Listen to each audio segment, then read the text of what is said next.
काशी के पुराने घाटों के बीच सकरी गलियों से होते हुए एक ऐसा मंदिर था जिसका द्वार सदियों से बंद पड़ा था। पत्थरों पर उगी काई, टूटी हुई सीढ़ियां और लोहे की मोटी जंजीरें जिन्हें किसी ने न जाने कब आखिरी बार छुआ होगा। लोग कहते थे ये आचार्य सोमदेव का मंदिर है। आचार्य जो विद्या में देवतुल्य थे, जिनके एक एक शब्द को लोग आशीर्वाद समझते थे। लेकिन कहते हैं अपने ज्ञान का घमंड देवता को भी असुर बना देता है, और यही घमंड उनकी आत्मा को नरक तक खींच ले गया। वर्षों पहले मंदिर में भोर होते ही वेदों की ध्वनि गूंज उठती थी। आचार्य सोमदेव अपने शिष्यों को मंत्र सिखाते थे। उनकी वाणी में इतना तेज था कि सुनने वाला सम्मोहित हो जाता। एक दिन एक छोटा शिष्य जिसकी उम्र 10 वर्ष से भी कम थी, एक श्लोक का उच्चारण करते हुए अटक गया। उसने एक शब्द गलत बोल दिया।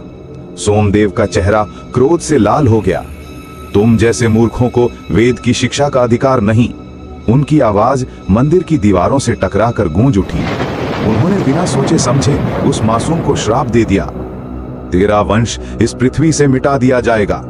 शिष्य रोकर उनके चरणों में गिर पड़ा, लेकिन श्राप एक बार निकल जाए तो लौटता नहीं। अगले कुछ ही दिनों में उस शिष्य का पिता कुएं में गिरकर मर गया।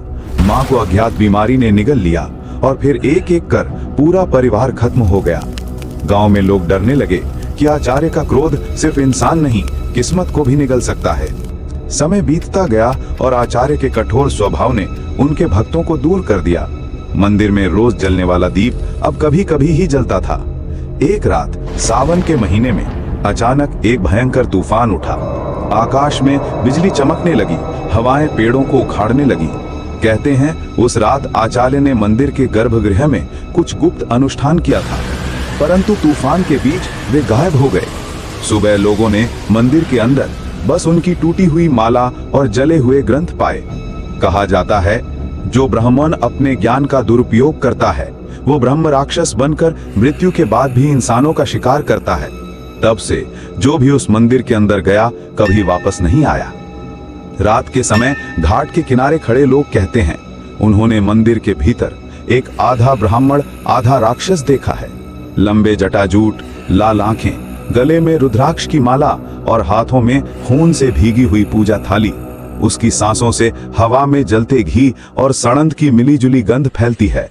एक बार पास के गांव के 5 यात्रियों ने हिम्मत की। उनका विश्वास था हम विशेष पूजा करके मंदिर का श्राप तोड़ देंगे। रात के 12 बजे वे तेल के दिए और फूल लेकर मंदिर के द्वार तक पहुंचे।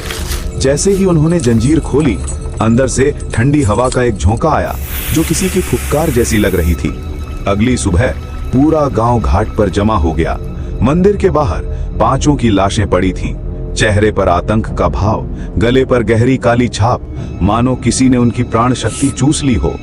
कुछ लोग कहते हैं एक बार एक तांत्रिक ने ब्रह्म राक्षस को बांधने का प्रयास किया।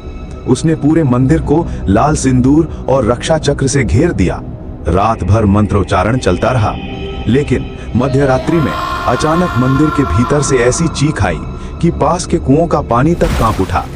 सुबह तांत्रिक का शरीर मंदिर के गर्भगृह में उल्टा लटका मिला। उसकी आंखें खुली थीं और जीभ बाहर निकली हुई थी। आज भी काशी के कुछ लोग कहते हैं कि रात के 12 बजे उस बंद मंदिर की घंटी अपने आप बजती है और फिर दीवारों से टकराती एक आवाज गूंजती है, विद्वान बन, घमंडी नहीं।